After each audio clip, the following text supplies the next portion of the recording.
할렐루야. 아멘. 주님 이름으로 축복합니다. 아멘.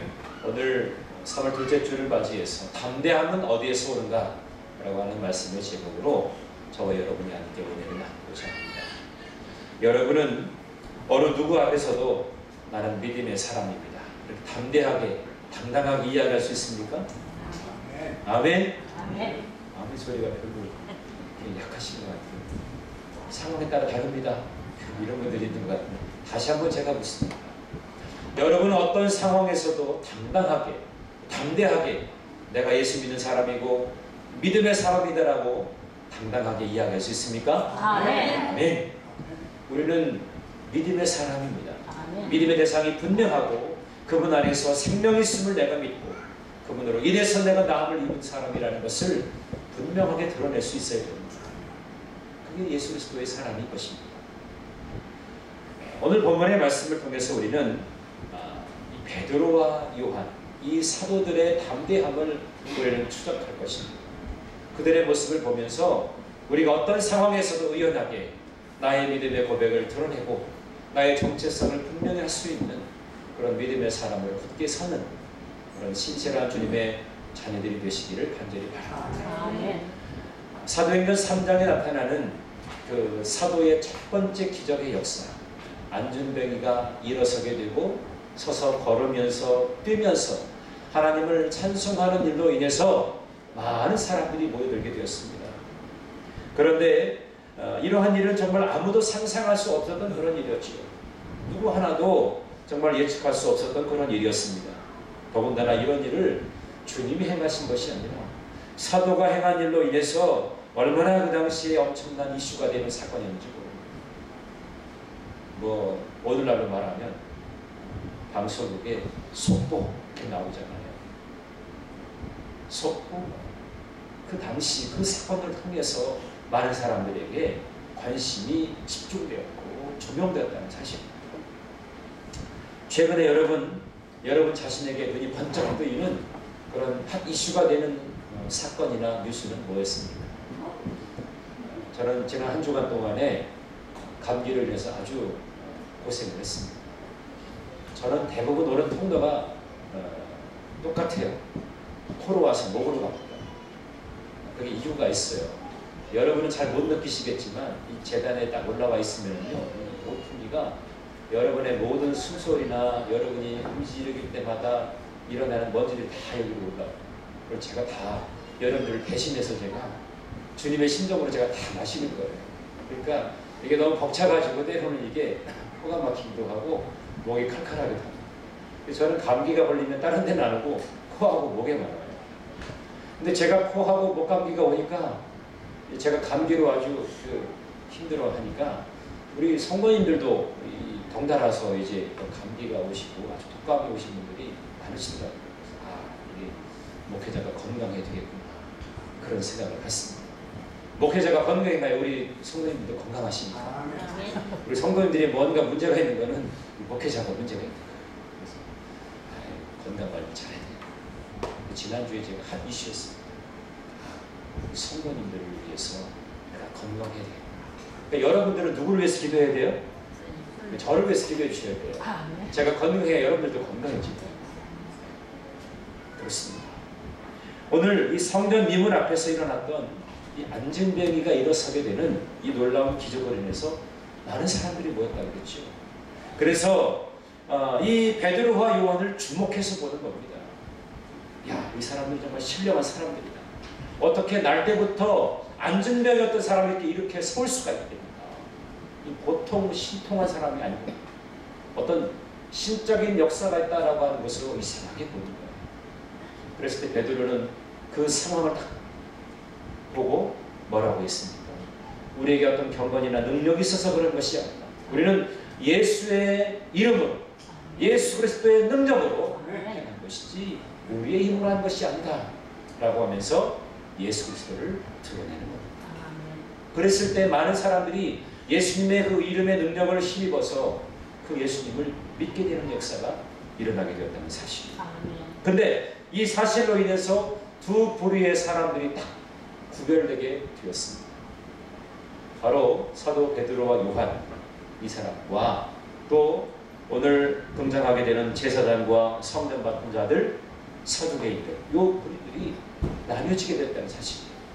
베드로와 요한은 예수의 이름의 능력을 힘입었던 사람이고 담대하게 확신을 가지고 예수님의 능력을 선포했던 사람들이에요. 반면에 종교 지도자리라고 하는 그런 성전 맡은 이들, 또 사두개인들, 제사장들은 하나님 나라를 위해서 귀하게 쓰임받아야 되는 자들인데도 불구하고 자기의 욕심이나 기득권 때문에 이 베드로와 요한을 목에 가두게 되는 그러한, 어떻게 보면 복음을 방해하고 복음을 전파되어지는 것에 있어서 박해를 가하는 그런 모습으로 분명하게 차이를 보이고 있다는 것을 우리가 보게 되는 겁니다. 종교 지도자들이야말로 오히려 이 기적의 사건을 통해서 오히려 더 베드로와 요한을 더 격려하고 그들이 복음을 전할 수 있는 통로를 열어줘야 되는데 불구하고 오히려 지금 막으려고 하고 있다는 것입니다. 이러한 일이 지금 일어나고 있는 것입니다. 오늘 이 본문의 말씀을 통해서 우리는 세 가지의 아주 특별한 교훈을 우리가 생각해 볼 수가 있습니다. 첫 번째는 뭐냐면 사명을 맡은 자에게는 때로 예상치 못했던 고난이나 핍박이 올 수 있다는 것을 알 수 있습니다. 사명 때문에 핍박을 당할 때가 있습니다. 누구나 사명 있는 사람에게는 이것을 감수해야 되는 것입니다. 여러분, 얼마 전에 지난주이죠. 큰 이슈가 된 사건이 있잖아요. 우리나라의 주한 미국 대사였던 마크 리포트라고 하는 대사가 시민단체 대표로 인해서 그 얼굴에 칼자국이 나는 피습을 당했습니다. 주한 미국 대사는 미국을 대신해서 우리나라에 와서 이제 대통령의 위임을 받아가지고 그 미국의 우리나라를 위한 그런 일들을 도모하는 아주 중차대한 역할을 맡고 있는 아주 귀한 사람이죠. 그 사람의 얼굴에 상처가 나게 됐어요. 피습을 당하게 됐다는 거죠. 이 사명 때문에 때로 이런 엄청난 핍박을 당할 때가 있다는 것입니다. 그 사명이라고 하는 것이 그래서 무서운 거예요. 때로는 사명감을 위해서 자기의 목숨을 내어버는 사람도 있습니다. 그런데 사명을 감당하다가 때로는 포기한 사람도 있죠. 두렵고 염려가 스러워서. 그런데 오늘 본문에 보면 베드로와 요한은 말씀이 끝나기도 전에 종교 지도자에 의해서 잡히고 이튿날까지 옥에 갇히게 됐습니다. 그들은 사명 때문에 옥에 갇히는 신세가 되었습니다. 종교 지도자들은 예수 안에 죽은 자의 부활이 있다라고 백성들에게 가르치고 전하는 이 베드로와 요한을 아주 싫어했다. 오늘 말씀해 보니까 아주 싫어했다. 2절에 그렇게 이야기하고 있습니다. 실증날적으로 예수쟁이들 아주 싫어. 그러면서 이 종교 지도자들이 그렇게 반응을 보였다는 겁니다. 그런데 그런 반면에 4절에 보면 베드로와 요한이 전한 이 말씀을 듣고 믿는 자의 수가 남자만 5,000명이나 되었다라고 하였습니다. 그가 전한 복음이 엄청난 파장을 일으키고 있다라고 하는 것을 우리에게 보여주고 있는 겁니다.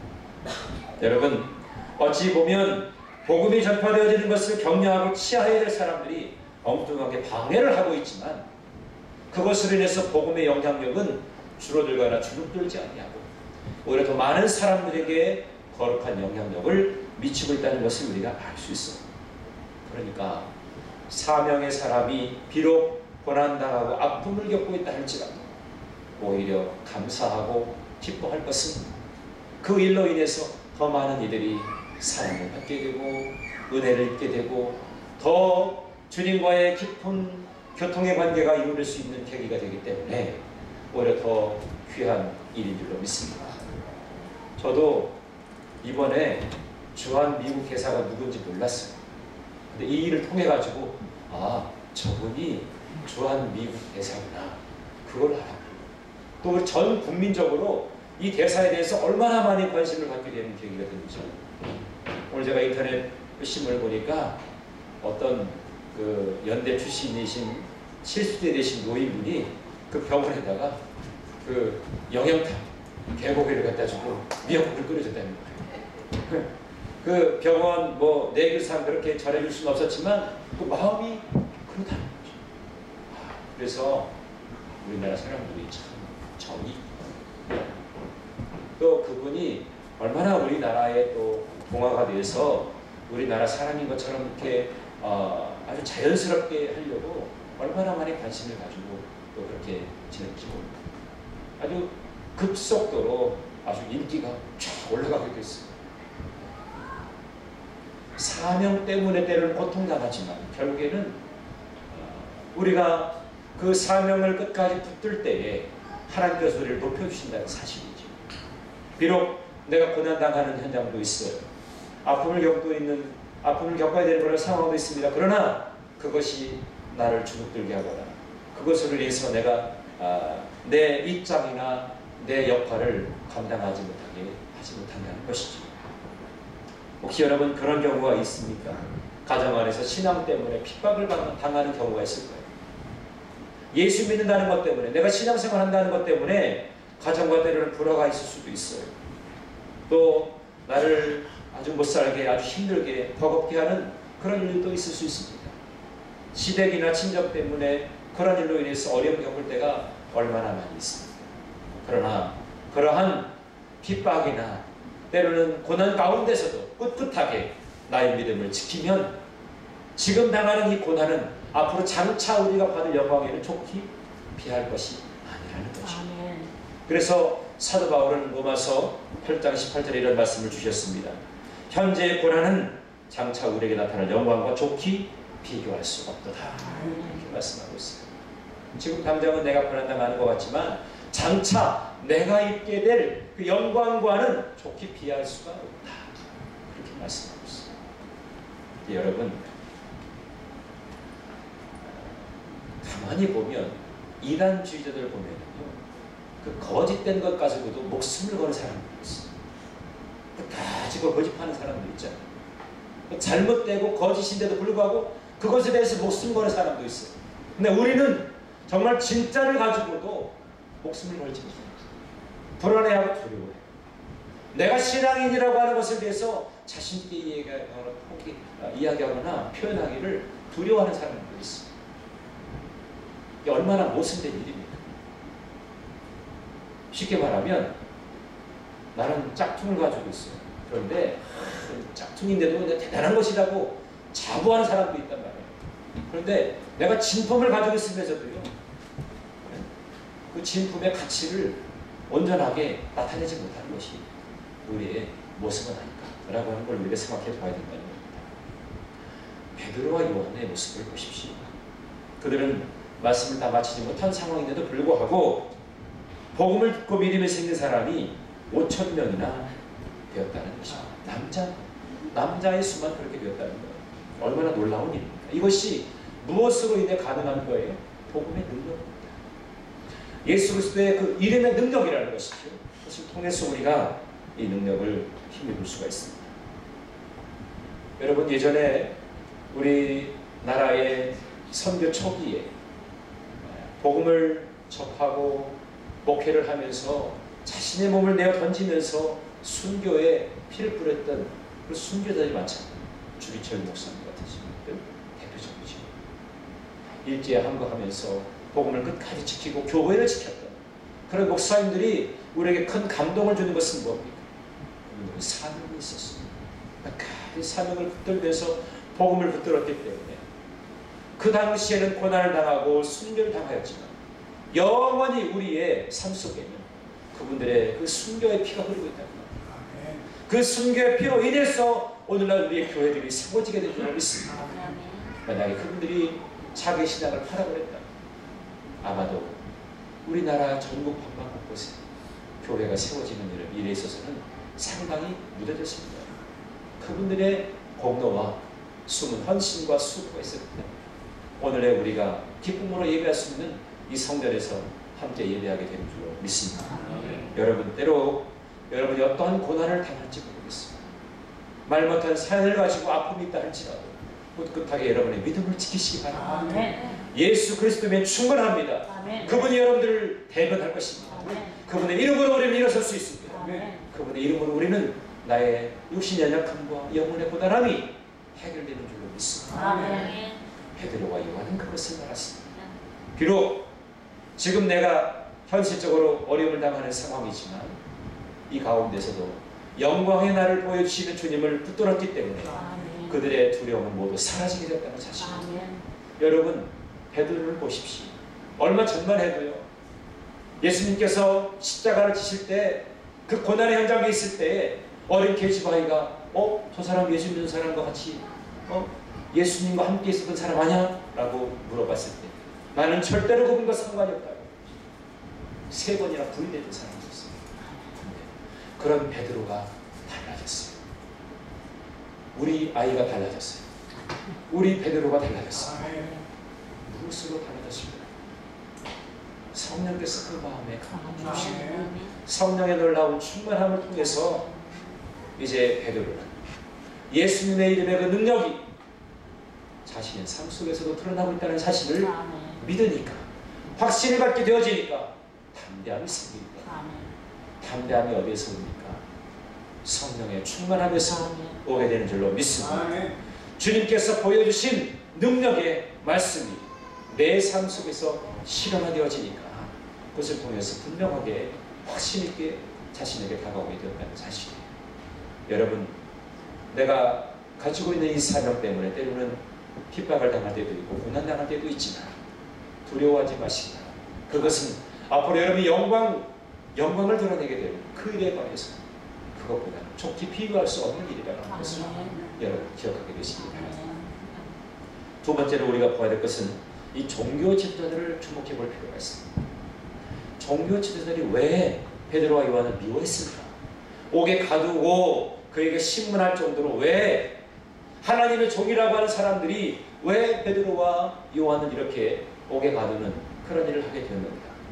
우리가 언뜻 보면 이해가 되지 않습니다. 근데 여기는 두 가지 이유가 있습니다.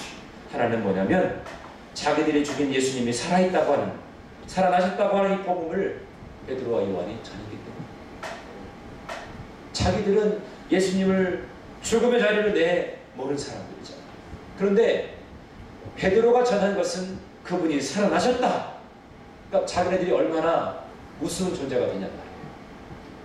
살아나신 분을 증거하는 베드로와 요한을 통해서 자기네들이 이거 우리 자기가 이거 어떻게 문제가 생기는 거 아닐까라고 하는 염려와 두려움이 생기고, 또 한 가지는 뭐냐면 시기심이 생겼어요. 그 시기심 때문에 두려움이 생겨나게 되었다는 사실입니다. 예수 그리스도를 많은 사람들이 믿게 되니까 이 시기심이 발동한 거예요. 기득권을 빼앗길까봐 두려워하게 되었다는 사실입니다. 더군다나 지금 이 사도들은 대단하게 성경적 지식이나 또 어떤 그 경험들이 탁월한 이들이 아니에요. 그럼에도 불구하고 이러한 일이 일어나게 되었습니다. 이런 기적이 일어나니까 기막히는 것이죠.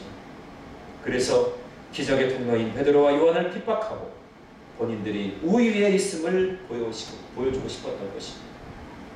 절대적으로 복음이 확산되어지는 것을 막았다는 거죠. 복음이 전파되어지는 것을 막았던 사람이 종교 지도자였습니다.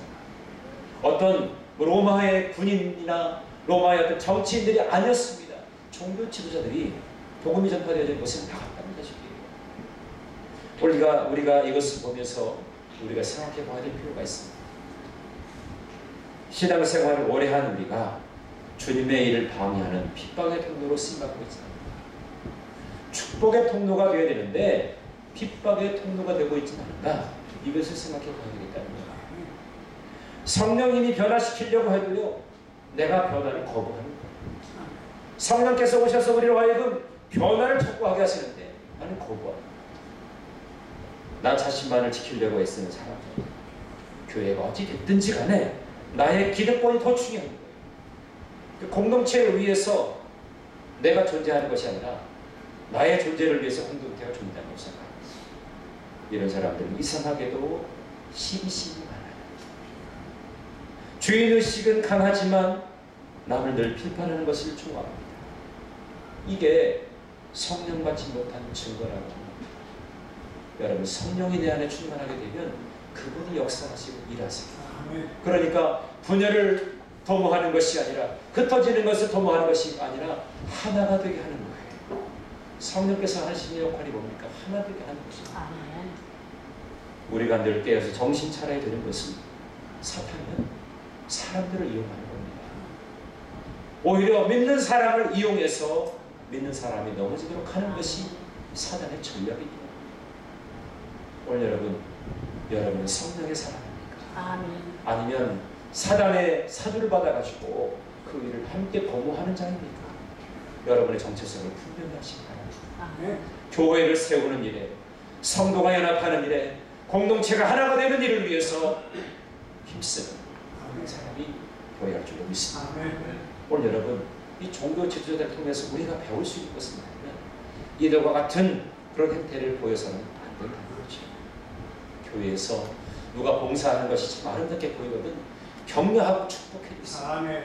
누가 물질로 후원을 많이 하거나 누가 어떤 부분에서 보이지 않게 봉사하게 되면 그분을 격려하고 축복해 주세요. 마음껏 축복해 주시라. 근데 꼭 삐딱하게 나오는 분이 본인은 물질을 드리지 않으면서 본인은 몸으로 헌신하지 않으면서 말만 살아있어요. 입만 살아있어요.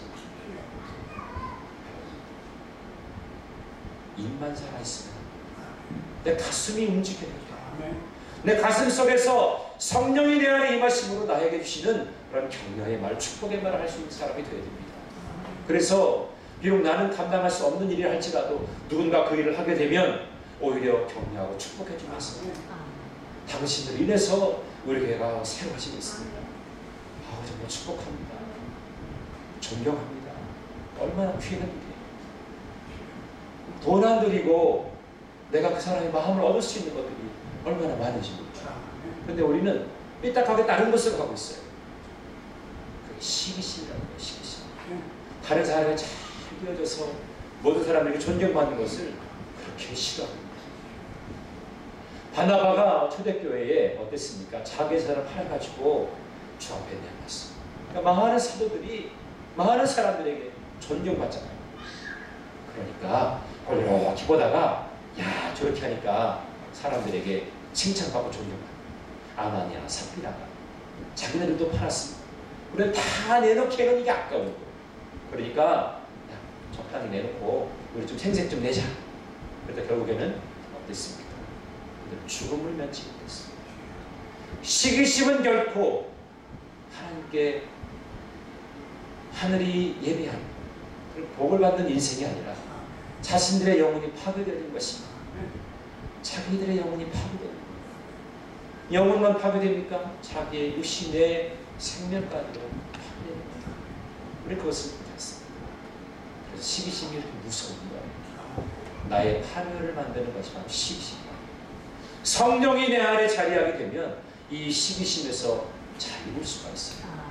오히려 기뻐하고 즐거워하고 감사하고 축복할 수 있는 계기가 되는 줄로 믿습니다. 오늘 이 종교 지도자를 통해서 주시는 교훈을 여러분 다시 한번 재확립하게 되시기를 간절히 바랍니다. 여러분 겸손과 기도로 무장해서 사단에게 틈을 주시지 마시기 바랍니다. 세 번째로는 믿음으로 담대하게 나아가야 된다는 것입니다.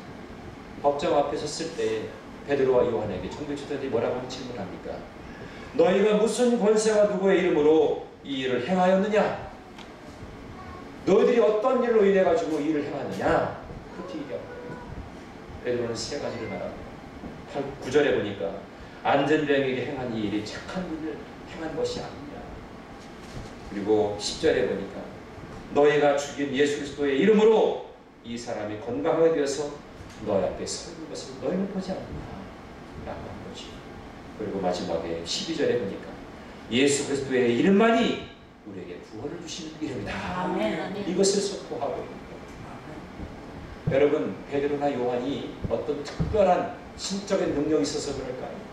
자기는 어떤 경건의 훈련이 탁월해서 다른 사람보다 어떤 권세를 가진 것이 있어서 지식이나 능력이 있어서 아닙니다. 그들은 단지 주님의 이름으로 쓰임받은 도구에 불과한 것뿐이에요. 천하 모든 백성들에게 구원을 주시는 이름은 오직 예수 그리스도밖에 없어요. 예수의 그 이름이면 충분한 것입니다. 더 이상 바랄 것이 없고 더 이상 그 어떤 것을 예수님의 자리에 대신할 수 있는 것이 없다는 겁니다. 구원받으려면 예수 그리스도의 그 이름만이 우리에게 필요한 줄로 믿습니다. 오늘 그분의 이름이 오늘 저와 여러분의 마음에 새겨지게 되기를 간절히 바랍니다. 그래서 어디를 가든지 나는 예수님의 사람이에요. 내 이름에서 예수님의 이름이 드러나기를 원하고 그 이름의 능력이 모든 사람들에게 전파되어질 때에 죽어가는 영혼이 살아나게 됩니다. 정신적으로 혼미한 영혼들이 다시금 정신을 차리게 될 줄로 믿습니다. 예수를 영접해야 될 사람들이 예수를 믿게 되는 역사가 있게 될 줄로 믿습니다. 여러분, 내일부터 새벽을 깨워보십시오. 물론 힘들긴 합니다. 우리가 새벽을 깨우려면 저녁의 일과를 정리해야 될 필요가 있어요. 근데 여러분, 저녁의 일과를 좀 정리하고 새벽을 맞이하는 그 기쁨을 보십니다. 이전에 보았던 그 영광과는 뭔가 다른 것을 여러분들이 경험합니다. 저는 새벽에 나올 때마다 하나님이 우리에게 주신 첫 공기를 내가 경험하고 맛볼 수 있다고 하는 그 행복이 얼마나 큰지 몰라요. 안타깝게도 그 공기를 조금밖에 못 마셔서 아쉽습니다. 여기서 여기까지 내려오려면 얼마 되지 않지만 여러분은 저보다 얼마나 더 큰 은혜를 누리고 있습니까? 저희 집보다 조금 더 멀잖아요.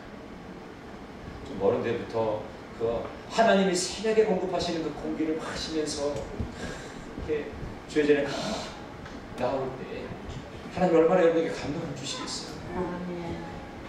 가능하면 여러분 이번 기회가 여러분 생애에 특별한 기회가 되시기를 간절히 바랍니다. 내가 성령의 사람인 것을 드러낼 수 있는 아주 중요한 계기로 여러분들이 맞이할 수 있게 되기를 바랍니다. 저도 이번 2주간 동안에는 제가 특별한 말씀을 준비합니다.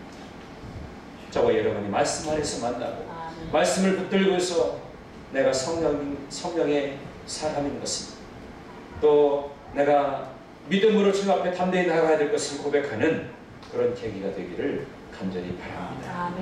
오늘 여러분 세상이 우리를 주눅들게 한다 할지라도 우리가 넘어지지 않는 것은 무엇 때문에 주님이 나에게 담대함을 주시기 때문에 주님 안에 내가 있으면 나는 주님의 사람이 되고 주님의 사람은 어떤 사람도 건드리지 못합니다. 그럴 때에 여러분들 통해서 복음의 영향력은 더 많은 사람들에게 증거될 줄로 믿습니다. 오늘 여러분 베드로는 대답한 이 세 가지를 가만히 살펴보면 산 증거를 분명히 제시했어요. 병자가 낫지 않았느냐라고 합니다. 산 증거를 보이고 있다는 겁니다. 또 생각의 차이를 분명히 제시합니다. 병자가 낫게 된 일이 착한 일이 아니게 됩니다.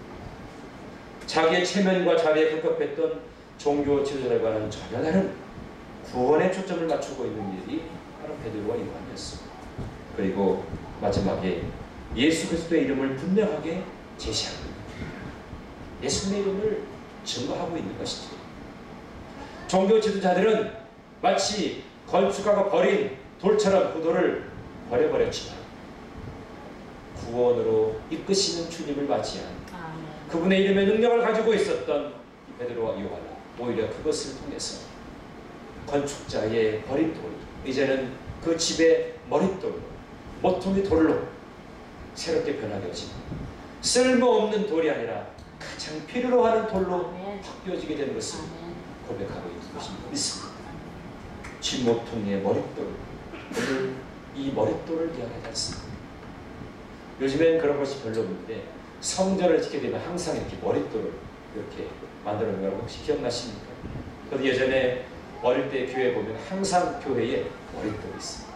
성경을 안에 넣기도 하고 머릿돌이 있어요. 이 머릿돌이라고 하는 것은 성전을 지탱하는 그 기둥을 든든하게 세우는 그런 역할을 하고 있다는 것을 보여주고 있습니다. 마치 교회를 든든하게 세우는 그 머릿돌처럼 가장 귀한 것에 주님은 쓰임받고 있다는 사실입니다.